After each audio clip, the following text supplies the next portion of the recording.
You are listening to the Faithful Fanatic Podcast. I'm your host, Nick Newman. The Faithful Fanatic is a San Francisco-based podcast providing a unique listening experience for 49er fans across the globe.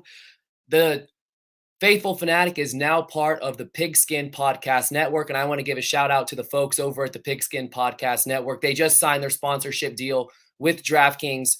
You can sign up for DraftKings today. Use promo code TPPN for 20% off your bonus. They'll match your bonus 20% up to $500 if you do not live in a state where the DraftKings Sportsbook is legal. If you do live in a state where you have the access to the DraftKings Sportsbook, as long as you put down $1, they'll give you $100 of free play using promo code TPPN. Today, I have a special guest, a regular on the show at this point, a 49ers Super Bowl champion, Mike Shumann. And Shu and I today are going to preview the 49ers matchup coming up against the Green Bay Packers. Let me bring him in. Shu, hey. First and foremost, thank you for joining me again today. Like I said, a regular on the show. We're getting ready to talk some 49er football. How are you doing today? I'm doing great, and here you are on YouTube. You're everywhere. You're going to make me famous before this is all over. And it was funny when we wrapped up the show last week. You said, we got to get this going on YouTube because who wouldn't want to listen to two good-looking guys talk football? So I took your advice for it. We're on YouTube today. And let's talk about this 49ers and Packers matchup that we have coming up. How are you feeling going into this game? Well, I was feeling really good about it after the Packers' first game and that horrible performance they had. And then last week, Aaron Rodgers looked like the MVP from last season. So a lot of it's going to depend, I think, on what Aaron Rodgers shows up, and then that kind of dictates the rest of their play on that squad. So I think it's going to be a great matchup. I think it's the first home game since they played the Packers in the playoffs back in 2020, right? Yep. Yeah. It's the first home game since they played the Packers January of 2020. It's been a long time coming. They played all of last season without any fans. Then they had to move and live in Arizona temporarily. So it's definitely going to be a lot of fun Sunday night. I'll be out there in attendance at Levi Stadium. It's going to be an electric environment. I'm really, really looking forward to this matchup. It's a marquee matchup, Sunday night football, prime time. And Aaron Rodgers, you go back since the 2005-2006 draft when they selected Alex Smith over Aaron Rodgers, and that's been the big storyline ever since these two teams, ever since that happened when they selected Alex Smith. Every time Aaron Rodgers comes to town, that gets brought up. And since 2011, when Jim Harbaugh took over as head coach, Aaron Rodgers is only 3-6 against the 49ers. He's lost several playoff games. Of course, most recently, the NFC Championship in 2019, He's lost two season openers, and then the only game that wasn't a playoff game or a season opener was a Sunday night football game in 2019 where the 49ers just destroyed the Packers at Levi Stadium. So he's had a really tough time going up against the 49ers as of late, the last several years, really, the last decade. And his 3 wins, he went up against Jim Tomsula and beat the 49ers in 2015. And 2018, he beat CJ Beathard on Monday Night Football. And then last year when he beat the 49ers on Thursday Night Football, it was the COVID game where the team was missing like a quarter of the roster. Trent Williams was out. A lot of the defense was out. So that was the COVID game from last year. So Aaron Rodgers has not had a lot of success going up the 49ers. We'll see if that's the same story tomorrow night, but I'm really, really excited for this matchup. Well, I think he's always wanted to prove the 49ers wrong, so sometimes that puts a little more pressure on you to perform. But at this point now, he had the bad game, the great game. And I think he's got to feel like if this is my swan song season, he could just let it rip. He doesn't really, he wants to do the best he can, which is going to help the Packers do the best they can. So I think he's determined. I love it that it's a primetime night game, so that place is going to be rocking. I know you're going to be there. So it's going to be an interesting matchup. I think he's really going to go after the 49er cornerback position right away. He's going to find out right away if they can, and I'm not even sure who's going to start tomorrow, but he's going to test the secondary right away. And, can they stop that running back? So he had 4 touchdowns, was Aaron Jones last week. So a lot of variables, we'll say, with this matchup. And the Niners, of course, come in 2-0 and wanted to prove that that's not a fluke right there. So they really haven't played. I mean, Philadelphia, I thought was going to give them a tougher test, but this will be the first real test for the 49ers. This is a huge test. And around the 49ers, it's just been such a dramatic offseason. The drama continues going into this matchup. Michael Silver reported that there was some tension between Matt LaFleur and Kyle Shanahan in regards to Shanahan and John Lynch reaching out to see if Aaron Rodgers was available, that he was a little salty about it. There may be some tension between the two. And since then, they kind of cleared it up, but it just goes to show that these rivalries between LaFleur and Shanahan, they're here to stay. There isn't necessarily any bad blood. They both shot it down, that they don't have any ill will towards each other. They were just doing their job as professionals, doing their due diligence. So I'm really excited to see how LaFleur and the Packers come out too, especially because, like I said, the game that he won last year was the COVID game. The 49ers were depleted. Jimmy Garoppolo was out. There were so many players out. And then 2019, when the 49ers had their ideal roster in place, they had the blowout on Sunday Night Football, the blowout in the NFC Championship game. So this is going to be a real fun one. Levi Stadium's going to be rocking. And I'm with you as far as Aaron Rodgers. I think this game is going to be in his hands if the Packers have any chance to win.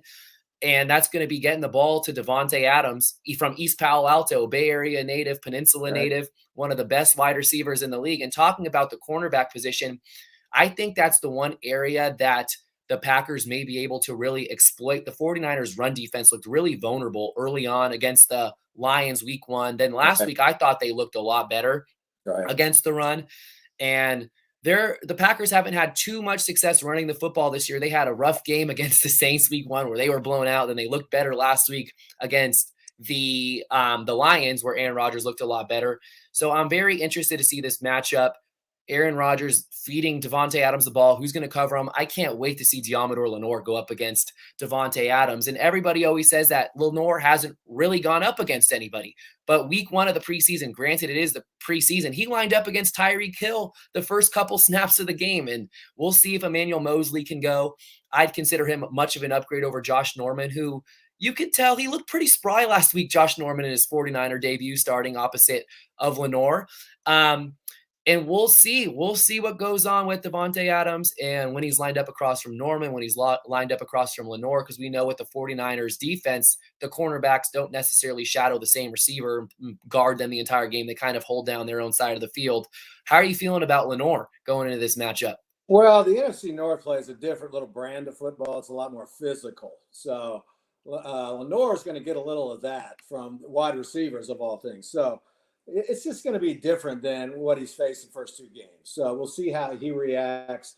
And, you and I have both been fans of his since the beginning. When he first showed up, I was like, whoa, who's this guy? So, but, it's hard to keep that up at that position throughout the season. You're facing a great wide receiver every game, and normally you're going to put your better corner on the better receivers. But right now, Niners don't really have a distinction between their best cornerbacks. So, I think that'll be something to look for early on, and you talk about LaFleur and Shanahan. It just goes to show you how competitive coaches are also at this level.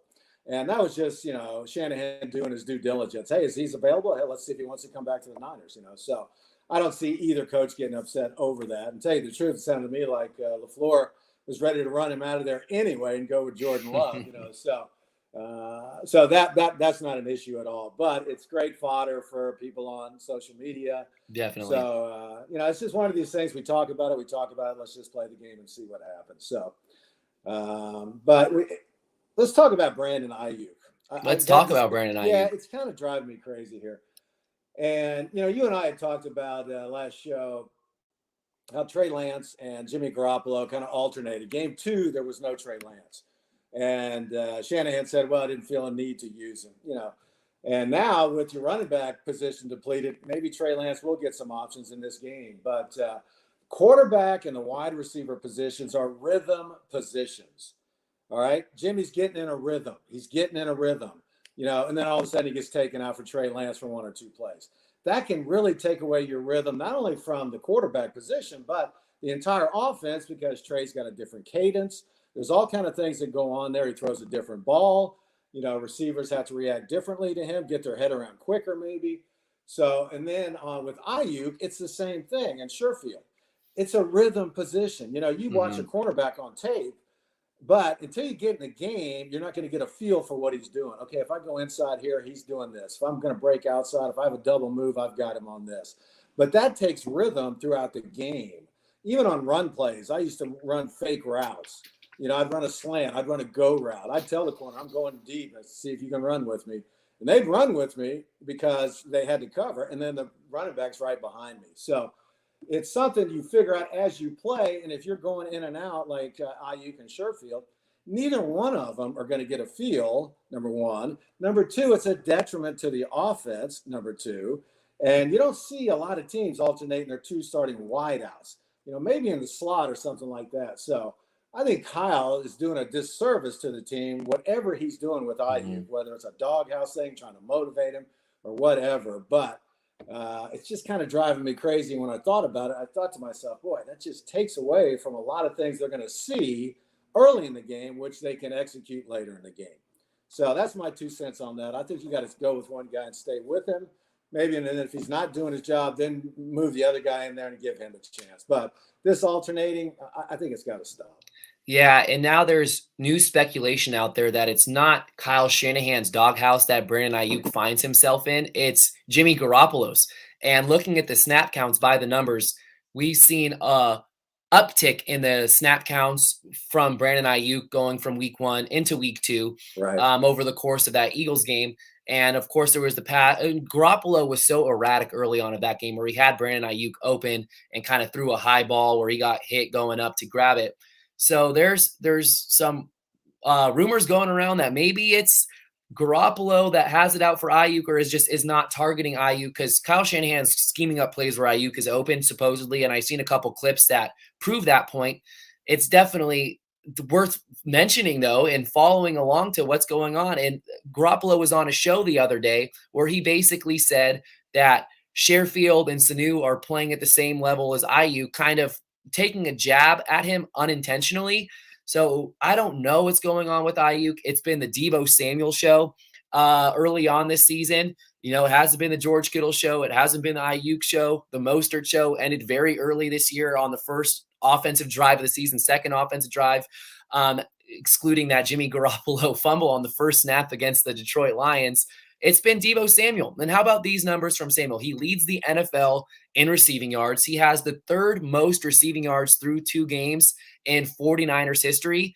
So he's off to a on fire start to begin the season. Do you think that Deebo Samuel will sustain the kind of production that we're seeing from him right now? Well, as you mentioned, Jimmy keeps looking at just him. Yes. And that's another thing what I was talking about. He doesn't have faith in Aiyuk right now to get him the ball because he just hadn't seen enough of him, or with the alternating situation, he has more confidence in Sherfield. I think that's part of what I was talking about. Now, Deebo, I think, when you get him that ball over the middle, for instance, there's a chance of a violent collision. But when you get him those quick screens, he can get out in space and kind of protect himself. He still runs straight up and down, too straight up and down for me. Mm-hmm. Even when he takes a hit, he doesn't bend over and take the hit. He just takes them because he feels like he can run over people. So, and you and I talked about this last year. That's going to be an issue with him throughout his career, staying healthy, because he likes to deliver hits as much as he does taking them. And it's a great mentality, at any skill position. But at the same time, if you're not protecting yourself, I'm not sure he can sustain it because it doesn't take but one hit to knock you out. So it's remarkable. He came back with a renewed kind of determination this year after getting injured last year. But he's got to learn how to protect himself a little better because we need him on the field. And that's part of being a professional too, is learning how to stay on the field. But he's just been phenomenal early on, and I'd favor him too if I was the quarterback of the 49ers. So he's just a beast. So you don't see too many wide receivers like him that are with that size, have running back skills, and he's just amazing to watch. While we're over here talking about the numbers, analyzing the 49ers offense, what do you think they're going to have to do offensively Sunday night to get the win against the Packers? And this is a team that relies heavily on the explosive play. An explosive play categorizes as a run that's greater than 10 yards, a pass play greater than 20 yards. Since 2019, the 49ers ranked 6th in the NFL in these explosive plays. They've gotten a ton of them from Raheem Mostert, who the team will not have for the remainder of the season. They've had a lot from Elijah Mitchell already on. It doesn't look like he's going to play Sunday night. Trey Sermon will likely make his first NFL start. He had the one carry last week. Deep into the fourth quarter, he went the majority of the game without a single touch, took his hand off, and then really got popped by 2 defenders, entered concussion protocol, cleared concussion protocol. So now Sermon looks like a go. You don't have that big running threat, the big play threat like Mitchell and Mostert. That's never really been Sermon's game. At least we haven't really seen that from him at the NFL level, looking at his one carry last week, which actually was a decent gain. It was above 10 yards. I do think it actually even counts as an explosive run, but he doesn't strike you as the speed guy as those other guys. So knowing that the 49ers may not have the most success pounding the rock tomorrow night, what do you think they have to do offensively? Well, that's an interesting question because, Kyle can turn an average running back into an above average running back with his scheme. But you've got, 3 running backs who I couldn't even name after Sermon. And one of them's from Florida State, Jacquez Patrick. Yeah, so there's a big back they can use. And I think Green Bay knows they're in trouble there. So does Kyle come out, who likes to establish the run and put the ball in the air early on. That would be, I think, a nice surprise tactic against the Packers, who think they're going to do a little run pass option there early on with Jimmy. And so I think, but as of now, you and I haven't seen enough of these running backs to know what they're going to have from there. But Kyle's offense is based on establishing the run first. So it'll be interesting to see. And if not, if you get to where you got to win with Jimmy throwing the ball, that's what the Packers would like to see. So that's going to be interesting to see if he comes out with his normal pound the rock or throws a go route on the first play of the game and, opens up that offense. So it'll be interesting to see. And Trey Sermon, I haven't seen enough of, and the other 3 backs they picked up. And so we'll just see how it goes. Another appearance, as usual, from my lovely bride. So, well, there's one thing that I think the 49ers should really try to do offensively this game, and it's to get George Kittle involved early, get him going often. He's had a very, very quiet season so far, only averages 4 catches per game. He has 8 receptions on the year, just over 90 yards. And Kittle has been a guy who's been a monster, an absolute monster during these Sunday night football games. 4 career Sunday night football games. You have the game in 2019, the 2 games in 2019, the game against the Packers, the game against the Seahawks on Sunday Night Football, Week 17, where they won the division. Dre Greenlaw stop on the 1-yard line last year against the Philadelphia Eagles, where he had 15 catches and over 180 yards and a touchdown. The game against the Rams that the 49ers won at Levi Stadium was on Sunday night. He had a touchdown reception on a 4th down in that game. In 4 Sunday night football games, George Kittle has 35 catches for 505 yards and 3 touchdowns. This is a guy that just lives for the spotlight, and he has the big game abilities. How important is it that the 49ers get George Kittle involved early in this game and allow him to make a difference and not just stick him on the offensive line to block, which does impact the game in a positive way, but you want to see him catch the ball. Well, you're paying him a lot of money just to block. So I think a little bit, the entire league has figured out Kyle Shanahan's offense. All right, number 1. Number 2, Kittle surprised everybody in his first year out of Iowa. What is he, a 5th or 6th round pick or 4th, whatever. But so now they've kind of figured out Kittle. And most of his catches, if you watch, are kind of delays where he'll fake a block and then come out late. So I think they're putting a little double team bracket on him, and it's making it tougher for him to get the ball. And Jimmy, if he sees that, I think right away is going to his next receiver. So Kittle's the kind of guy you can kind of throw it up and he'll go get it or knock it down, one or the other. Debo's like that. Aiyuk was like that when you were throwing him balls. So you want that out of your wide receivers. And I think Jimmy's not at that point. If I'm running down the field one-on-one on a go route, throw it up. I don't care if the guy's right next to me or not. I'll go get it or I'll knock it down.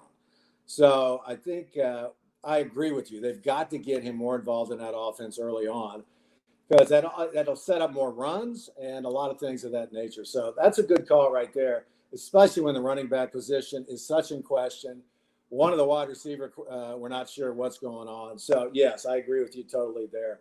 And getting back real quick to the running backs, you saw Christian McCaffrey go down on Thursday night. Yep. All right, he missed 13 games last year with an injury. Running backs' lifespan or shelf life now is about 5 years. It's almost a position. I don't want to say it's disappearing out of the NFL because you look at Derrick Henry, teams like that depend on the run. But I think Kyle thinks that way too, to where, like I said, he can take any running back and turn him into an adequate player for his offense. So to pay the running back, and I think the highest paid running back is Kyle Juszczyk. There's another guy that needs to get involved. Totally. He's making $5 million a year to watch the game, so but it's the position that's ever changing. And McCaffrey, I think, is the hybrid kind of guy where he can run and receive. But you just see it, and, he's got a hamstring issue now. That's going to be an issue all year. And so I see why we never kind of, if you go around the league, it'd be tough to name two big-name running backs, and that's where it's going with that position. So, but I agree with you on Kittle. They got to get him involved, and maybe even two tight ends, get Dwelly involved too. If Jimmy, he likes the middle of the hashes there. So, but that's a great point. They've got to get him more involved. Definitely. The 49ers are 3-point favorites in this game. George Kittle, big Sunday night target, like I've said. And I play DraftKings. We're sponsored by DraftKings. I play DraftKings. I like doing the two tight end sets where I draft Travis Kelce, I draft George Kittle. And for the last 2 weeks, George Kittle's let me down a little bit, but don't let him hold you back. Week 3, insert him in your DraftKings lineup. If you have DraftKings Sportsbook in your state, a $1 bet will net you $100 in bonus play, $100 in bonus play in DraftKings. And if you just have the daily fantasy, if daily fantasy is just your thing, you can get a 20% bonus on your deposit up to $500. Let's go over this one more time. I'll share it on my screen here that we have the DraftKings fantasy. Let me pull this up. We're going to share the screen. You got your promo code TPPN. Again, the promo code for DraftKings is TPPN. Download the DraftKings Sportsbook app now and use promo code TPPN to receive $100 in free bets when you place a $1 bet on any football game this week. That's promo code TPPN this week at DraftKings Sportsbook, an official sports betting partner of the NFL. Must be 21 years or older. New Jersey, Indiana, or Pennsylvania only. New customers only. Minimum $5 deposit and $1 wager required. One per customer. Restrictions apply. See DraftKings.com/sportsbook, for details. Gambling problem? Call 1-800-GAMBLER or in Indiana, 1-800-9-WITH-IT. That's a good deal. That's the DraftKings promo. The DraftKings promo right there. Pretty good deal. And let's talk about this spread a little bit. If you like putting a little something on the lines, the 49ers are 3-point favorites. How are you feeling about their chances to cover this game? Boy, that's a tough call there. Field goal, at home only by a field goal. I mean, I'd be inclined to take the Packers with that. Yeah.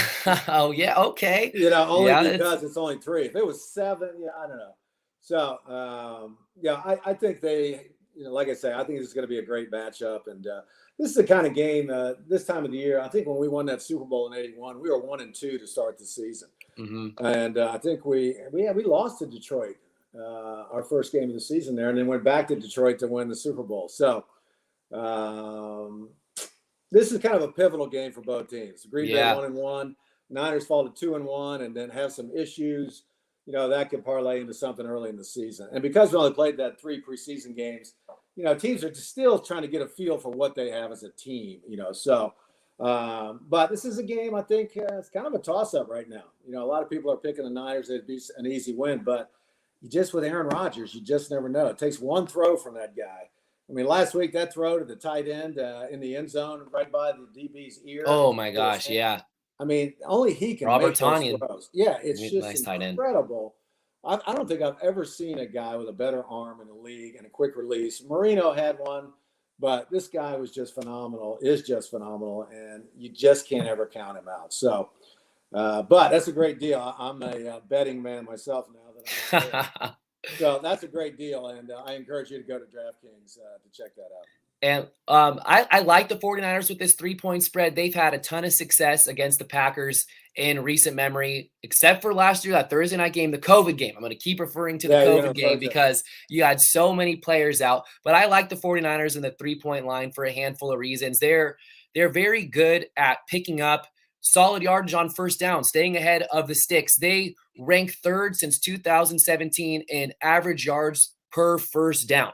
So remember that, top 3 in the league since Kyle Shanahan took over. Since Jimmy Garoppolo came over in 2017, the 49ers are third in the league, moving the ball on first down, picking up the third most yardage. And I really think that's a testament to Jimmy Garoppolo's game, which is why I'm happy that he's still the starter right now and not Trey Lance. Because what I saw from Trey Lance in the preseason was that a couple of his drives, the first couple plays, they weren't picking up positive yardage. It would be an incomplete pass. It would be him not quite sure what to do and throwing an errant ball that lands as incompletion or worse, an interception. Whereas Garoppolo has a knack for keeping the 49ers ahead of schedule.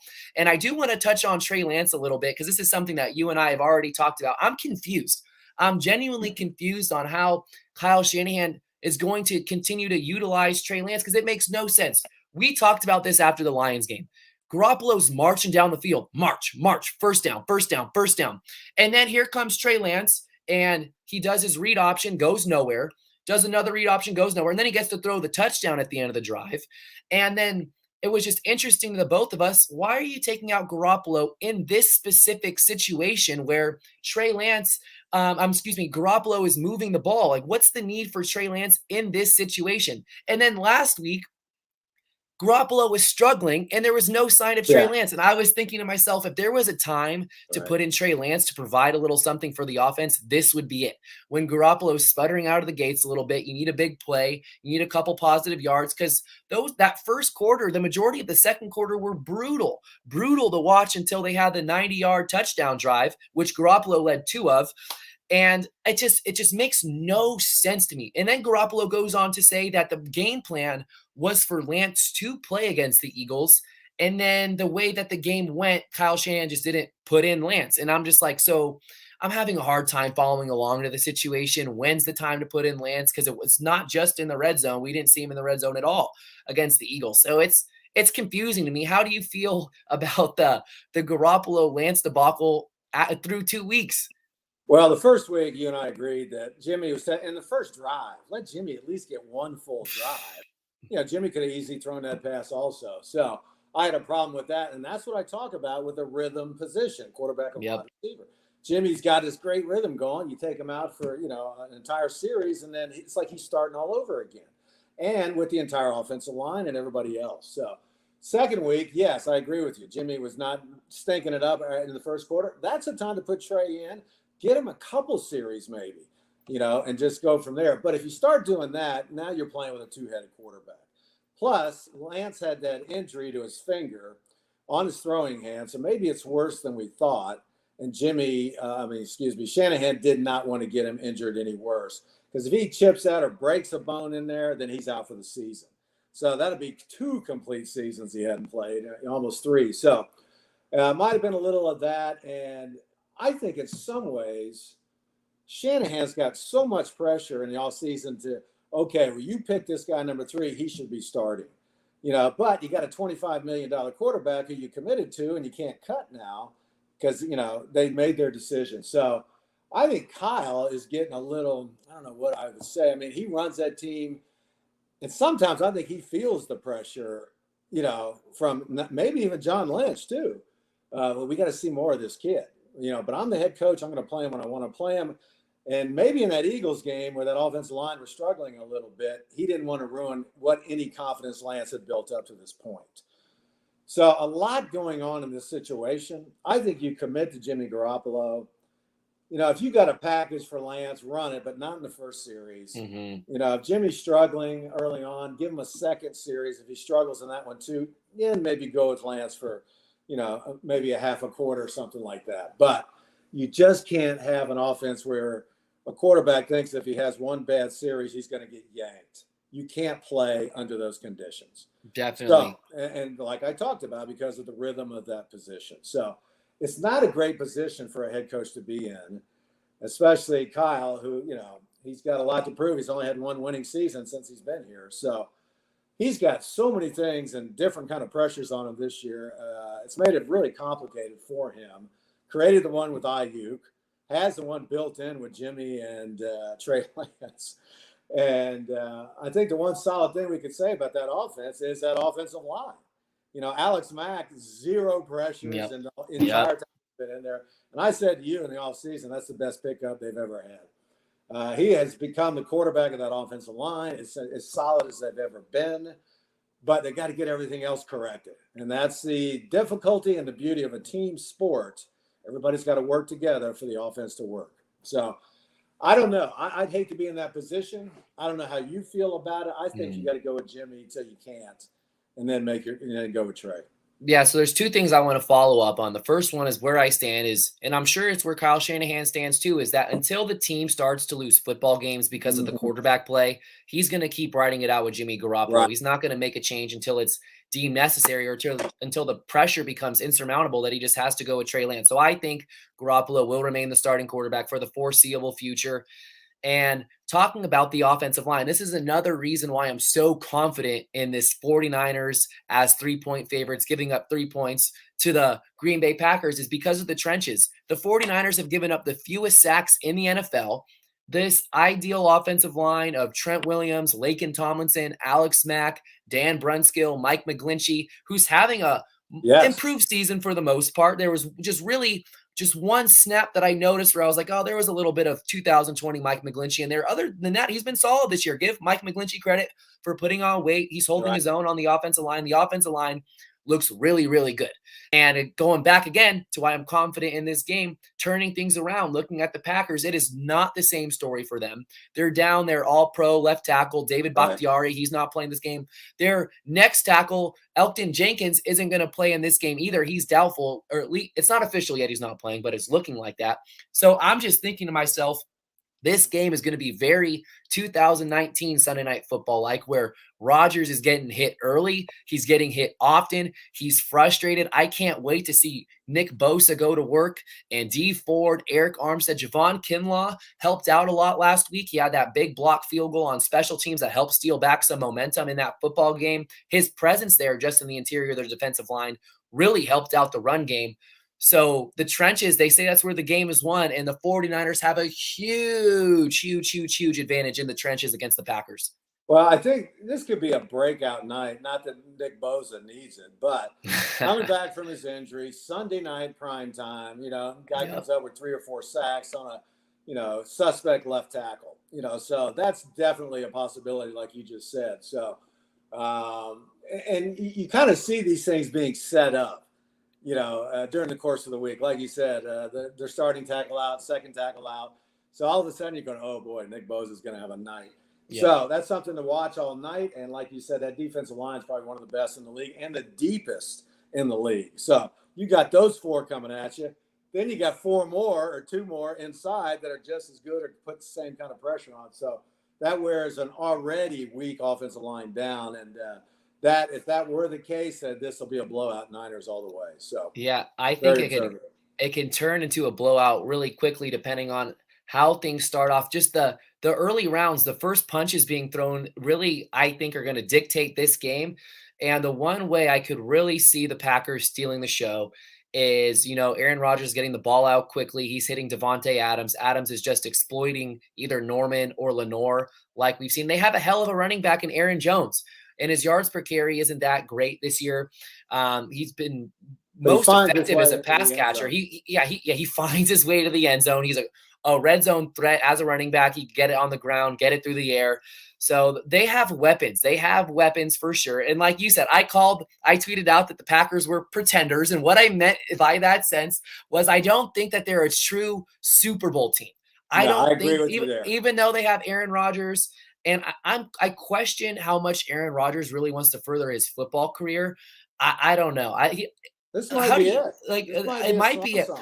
do you agree with me in the sense that he does not have the same drive as Tom Brady? Well, no one has the same drive as Tom Brady, but Aaron Rodgers is not striking me as a guy that needs to absolutely be the best at everything. He's more of a me guy, whereas Tom Brady, he sacrificed his own salary just to have the team around him better. That's not really Aaron Rodgers. That's not the Aaron Rodgers that we know. So I'm curious to see how the next couple years, if we even see a next couple years with Aaron Rodgers. He still plays at a very high level, can still sling the football from the quarterback position, that's for sure. But yeah, I'm confident in the Niners this game. I would not be surprised if we see a tantrum or two from Aaron Rodgers on the sideline, frailing his arms, getting fed up with his backup offensive lineman. I feel good about this one. I really do. Well, it might be a lot of quick strikes, quick slants early on if they feel like the pressure's coming. And they've got big wide receivers that can box out the corners. So something as simple as that, screen passes. So they have a lot of different ways where you can offset that pass rush. So I think the interesting part is going to be the 49ers run game. I think that's going to be the deciding factor early in the game. So that's something to watch. I'm curious to see Trey Sermon, the poor guy, a tackle he had, he couldn't brace his fall, and he just landed right on his head. I hit twice in the head. I've never seen somebody get tackled like that. So I'm just curious about that position. I'm curious about the guys they picked up. I think two of them are Florida State, if I'm not mistaken. So anyway, I think that's the key to watch early in the game. The pressure on Rodgers, number one, and the 49ers run game, number two. Yeah, I want to see also how DeMeco Ryans strings together his defensive performance, because week one there was he didn't bring it like solid. It's tough to read. It really is, because statistically the 49ers are like in the middle of the pack in total defense, passing yards allowed, rushing yards allowed, which has not been the story over the last couple of years. But I really do think the defense has played better than what the statistics would suggest. Yes. Going back to that week one game, they held the Lions in check until the game was 24 points. And then the Verrett injury happened. It took some wind out of the sails. And, when you're kind of in that prevent mode and the other team is down up tempo and they're just trying to move the ball and put points on the board and you're just kind of sitting back, there was a discrepancy in the actual statistics and how the team performed, in my opinion. I'm not too worried how that Lions game closed out. And I thought the Eagles game, the defense played really well. They saved the team's ass a couple times. There was the first and goal stop after that 90-yard pass and run that Jalen Hurts completed, and they bounced back right there. And I thought it was one of the best performances against a rushing quarterback, a mobile quarterback that this team has had in quite some time. So I was impressed with DeMeco Ryans and his game plan going up against Jalen Hurts, and just how they were able to contain him, not let him kill the team defensively with his legs. He still averaged like 8 yards a carry, but it's not like he took over the game by any means, which is what we've seen from quarterbacks like Kyler Murray, who always keeps the game close against the 49ers, Russell Wilson for years, Lamar Jackson in 2019. So not the same story with the mobile quarterback this week. You have Aaron Rodgers, who can still get around a little bit. He's not a sitting duck. I would love to see a more aggressive game plan from DeMeco Ryans this week. Some blitzes from K'Wan Williams out of the slot, some blitzes up the gut from Fred Warner on, those delayed blitzes. I think this is going to be a feast for the 49ers defense as far as getting to Aaron Rodgers goes. Well, I think when you have that front four that the Niners have on the defensive line, you don't need to blitz. True. Because they put so much pressure. They stay in their lanes. They keep the quarterback in the pocket. And Rodgers is more of a guy who's going to step up in the pocket, and then score it outside. So he's mobile if he has to be. But like we had just talked about, a lot of people are saying we need more blitzing from Demo. But I think with that front four, you don't need it. And if you don't need it, you can come up with interceptions, by dropping, 7. So that'll be interesting to see. But like I said, I think Rodgers early on with the pressure and the running backs from San Francisco to be something to watch. Yeah, and if the 49ers can't get the run game going, which is a possibility when you're down, even though they drafted Trey Sermon in the 3rd round higher than Elijah Mitchell, Mitchell's been higher than him on the depth chart. So the 49ers are down their top 3 running backs if you count. Top 4 even if you consider JaMychal Hasty, who was getting playing time over Trey Sermon. You're out Jeff Wilson Jr., who got hurt this offseason, Raheem Mostert. Elijah Mitchell now, JaMychal Hasty, that's 4 right there. Sermon, who you did draft higher than some of those guys. A lot of those guys were undrafted. All of them were undrafted, with the exception of Mitchell, who went in the 6th. That's what I'm talking about. So it's exactly, Kyle does a great job of manufacturing yards for his running backs. He makes running backs look a lot better than they are. Matt Breida is a good example of that. Hasn't been able to do anything in the NFL ever since he's left the 49ers, and he's a talented, skilled running back. And in the events that the 49ers can't get the running game going, it's going to be a Jimmy Garoppolo night. It's going to have to be. And the 49ers are 6-0 when Garoppolo throws for over 300 yards. So that's something else to keep an eye on. Little tidbit for you right there. Yeah, 6-0 when Garoppolo throws for over 300 yards. George Kittle's going to have to get heavily involved. Brandon Aiyuk. I expect to see a George Kittle game where he goes off before Brandon Aiyuk, but or maybe Aiyuk finally breaks out. Well, maybe. But if I had to put my money on it, which I'm going to with my DraftKings daily fantasy lineup this Sunday, I'm going George Kittle. Remember, use promo code TPPN for 20% bonus on your deposit, your initial deposit in DraftKings. And if you have access to DraftKings Sportsbook, just put a $1 wager down and they'll give you $100 in free play. Wow. So, yeah, I'm feeling good. I'm feeling real good for Sunday night. I'm feeling good about George Kittle helping out some of my fantasy teams. And I wanted to throw one more thing in there from Brandon Aiyuk. Did you see his catch that he had on 3rd and 5? It was a 6-yard catch where it was his only catch of the season where he just fully extended and he was almost parallel with the ground and brought it in. Right. And that's just a microcosm of the kind of talent that he has. He makes these acrobatic catches. It's baffling that he had the rookie season that he had last year. And it wasn't like the Dante Pettis type of rookie season, which was also really good, where because Dante Pettis, he finished the year with 500 yards, 4 touchdowns the last couple games. But the way Dante Pettis did it was he was always free when he ran his routes. There was no contact around him. Brandon Aiyuk last year was fearless, going over the middle, getting hit, making these spectacular catches in traffic.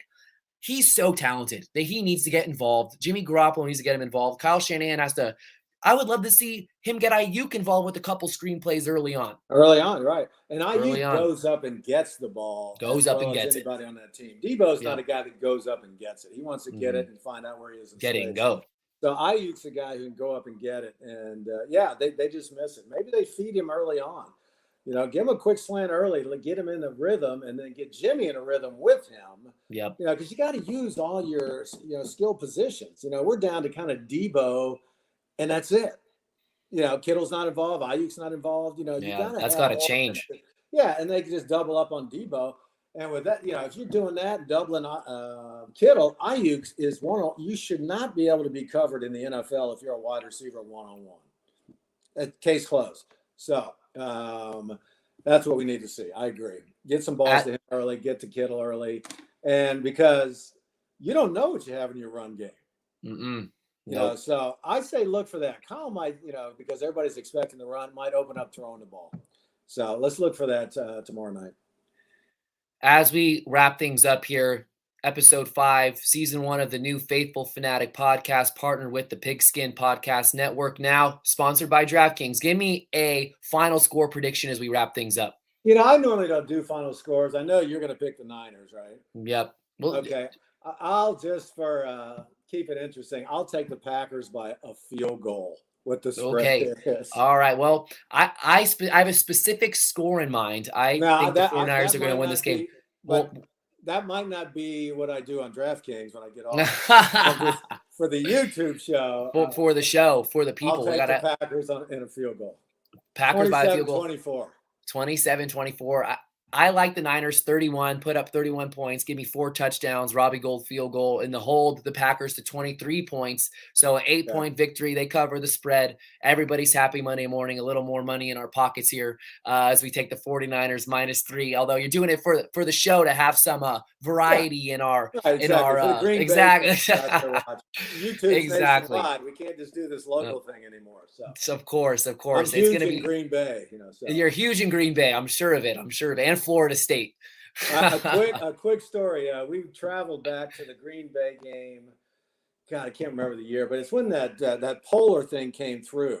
So we got stuck in Chicago, and my cameraman Abe Mendoza and I had to choose: go through Milwaukee or go to Green Bay. So I sent Abe through Milwaukee. He made it to Green Bay. I didn't. I had to stay in Chicago, Oof. watch the game. Abe's clothes didn't come. My clothes made it to Green Bay. So he picked up my suitcases wearing my clothes and shot the game. It was negative 15 degrees or something. Oh, man. And I told him they'll get frostbite because we were doing a show with Vernon Davis at that time. So after the game, we did a call in to Vernon Davis. He had the best show he's ever had. I go, dude, what is it? I'm not there, and you had the best responses you've ever had. I'm in Chicago. So I was stuck in Chicago for almost a week before I could get back out. So I have an affliction with Green Bay and caught my only postseason touchdown in Green Bay when I was with the St. Louis Cardinals. So anyway, that's my Green Bay alliance, and we'll see what happens. And we love finishing up our podcast with a little story time. I like that. Story times with Shu. Mike, thank you so much for joining me today. And thank you to all of the viewers that came in. And for those that are going to be listening to the recorded pod, you can find the Faithful Fanatic Podcast on Apple Podcasts, Spotify, Google Podcast, Overcast, pretty much every single major podcast platform. Again, thank you for your time. Go Niners tomorrow night. Try to advance to 3-0 on the season with the win against the Green Bay Packers.